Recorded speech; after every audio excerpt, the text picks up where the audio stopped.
Good morning dear friends, मैं doctor Mahendra Saran. स्वागत है my YouTube channel English literature Guruji DR Saran. Dear student, आज हम एक बहुत इंटरेस्टिंग पोएम जो जॉन मिल्टन के द्वारा लिखा गया बहुत अच्छा सोनेट है, उसके बारे में चर्चा करेंगे। जो नाम है उसका ऑन हिज ब्लाइंडनेस। ये बहुत इंटरेस्टिंग पोएम है जो जॉन मिल्टन के द्वारा 1655 में लिखी गई। डियर स्टूडेंट, जॉन मिल्टन एक greatest of the greatest poets में से गिने जाते हैं। जॉन मिल्टन का जन्म 1608 से 1674 इसका बर्थ और डेथ पीरियड माना गया है। अगर बात जॉन मिल्टन की करते हैं तो John Milton wrote a great many sonnets. He used to write Petrarchan sonnet. The most of the sonnets to relate John Milton is completely dedicated to on religion. As we read about John Milton was a religious person. In the sonnet on his blindness, he wrote about his religious expression and his religious theory. उसके बारे में इसमें लिखा है। Dear student, on his blindness एक पेट्राचन sonnet है जिसकी rhyme scheme है A B B A C D D C E F E F और G G। क्योंकि इस सोनेट में 3 क्वेट्रेन है और 1 कपलेट है। इसको 1655 में लिखा गया और ये सोनेट इटालियन क्रिस्टो पेट्राच है जो 1304 से 1374 के बीच में माना गया है। उसी की तर्ज पे सोनेट लिखा गया। अगर हम इस सोनेट की बात करते हैं तो मैं पहले आपको मिल्टन के बारे में बताना चाहूंगा। Milton was a great religious person. He has deep faith on Catholic religion. When Milton was 44 years old, यानी कि 1652, he has completely lost his eyesight and he became blind. After his blindness, John Milton became so sorrowful and so worried about his great skills. He wanted to serve God, but due to blindness, he could not serve God. Then John Milton wrote this great sonnet that name is On His Blindness, and he completed this sonnet in 1655. As I will told you about this sonnet, so this sonnet is completely based on autobiographical. ये sonnet autobiographical tune पे लिखा गया है जिसमें Milton ने अपने दुख और पीड़ाओं के बारे में हमसे साझा किया है। As we read about John Milton, he used to write about the religious theory. In his most of the sonnets, we can see the theory of Biblism. हम इसके बाइबलिज्म की थ्योरी को देख सकते हैं। डियर स्टूडेंट, ये बहुत ही अच्छा एक सोनेट है जो हमारे कई यूनिवर्सिटी के सिलेबस में, बीए के सिलेबस में, एमए के सिलेबस में इनमें इससे रिलेटेड कई सारे क्वेश्चन पूछे जाते हैं। अब हम इसकी पोएम के बारे में चर्चा करते हैं कि इस कविता में क्या बताया गया है। तो अगर हम इसकी पोएम के बारे में बात करते हैं तो जो इसका सोनेट है वो इससे शुरू होता है। In the first stanza John Milton is trying to explain and he is looking so sorrowful and painful because he is thinking about his blindness. How I will spend my days, because Milton has completely lost his eyesight in the age of 44 in 1652. After losing his blindness, he was really in great shock. But he was thinking, God is great. God created us. God gave us every person a talent, and by that talent, every person gets succeed. He is trying to explain God is the person who gave us many kind of gifts, but as a person we should know about these gifts. John Milton was serving God by writing great religious poems.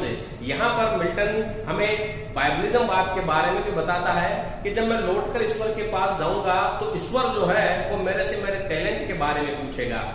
If I will tell God, you snatched my eyesight, so how can I serve you without eyesight? So it would be my foolish question to the God, because God is a person who serves every time to every creature, every human being. God gifted us many kind of things, so we should not claim to God by our any kind of mistakes. हमें हमारे किसी भी तरह की कमजोरी के लिए इसके लिए ईश्वर को दोषी नहीं ठहराना चाहिए।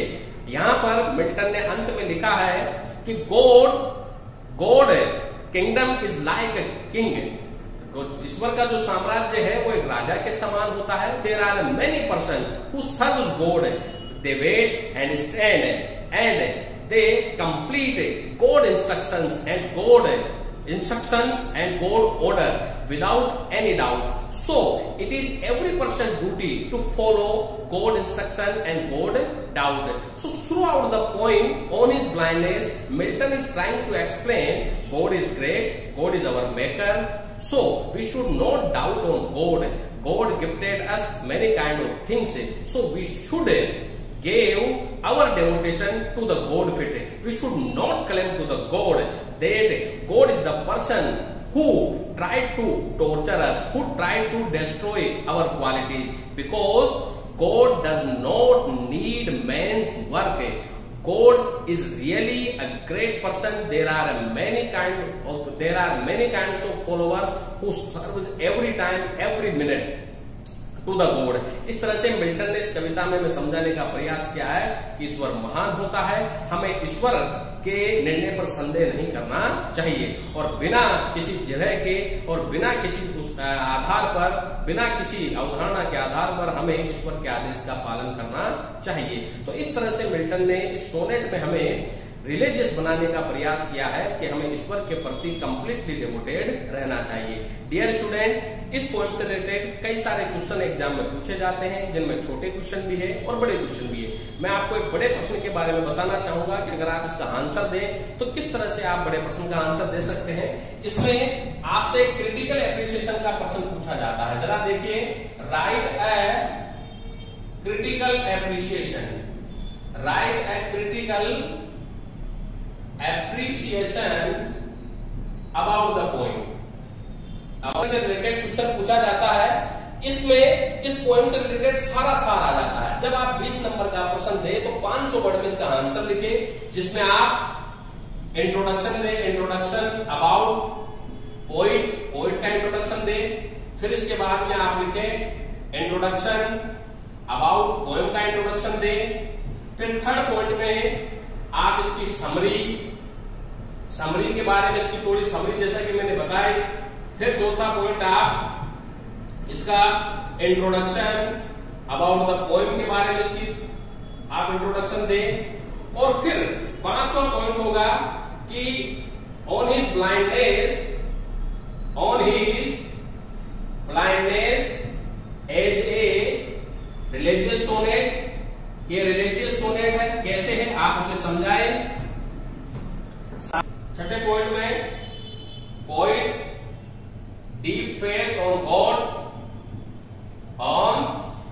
गॉड के बारे में लिखें, और सातवां जो पॉइंट है उसमें आप डिस्क्राइब करें पोइट लव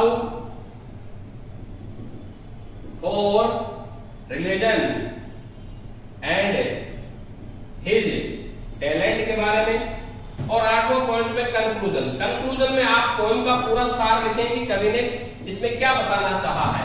इस तरह से आप पॉइंट बनाते हुए लिखें, और इसमें 9वां पॉइंट आएगा क्रिटिकल कमेंट। क्रिटिकल कमेंट में जैसा कि मैंने बताया कि इसकी राइम स्कीम ABBACDDCEFGG है और पेट्राचन सोनेट है। क्या साउंड है, क्या म्यूजिक है, किस स्टाइल में लिखा गया है, ऑटोबायोग्राफिकल ट्यून पे इसको लिखा गया है और किस तरह से। तो ये rhyme scheme, figure of speech, आप हर वर्ड की फिगर ऑफ स्पीच में बताए कि इसमें क्या है, सिमिली है, मेटाफर है, पर्सोनिफिकेशन है, क्या है। तो ये आप क्रिटिकल कमेंट में लिखिए। तो इसमें पहला पॉइंट आ जाएगा आपका राइम स्कीम आ जाएगा, दूसरा पॉइंट आ जाएगा आपका ट्यून, साउंड, म्यूजिक, स्टाइल वगैरह, ये सारे पॉइंट। तो इस तरह से आप पॉइंट बनाते हुए कम से कम इसके बड़े प्रश्न में जो क्रिटिकल एप्रिसिएशन का प्रश्न है उसे कम से कम आप 500 वर्ड में लिखने का प्रयास करें, और बिना पॉइंट न लिखें, पॉइंट बनाते हुए आप इसे आसानी से लिखें। तो इस तरह से आप ऑन हिज ब्लाइंडनेस के बारे में कंप्लीट आंसर दे सकते हैं, और I hope you will get good number in exam. So video कैसा लगा आप इसे लाइक और सब्सक्राइब जरूर करें। Thank you very much dear friends.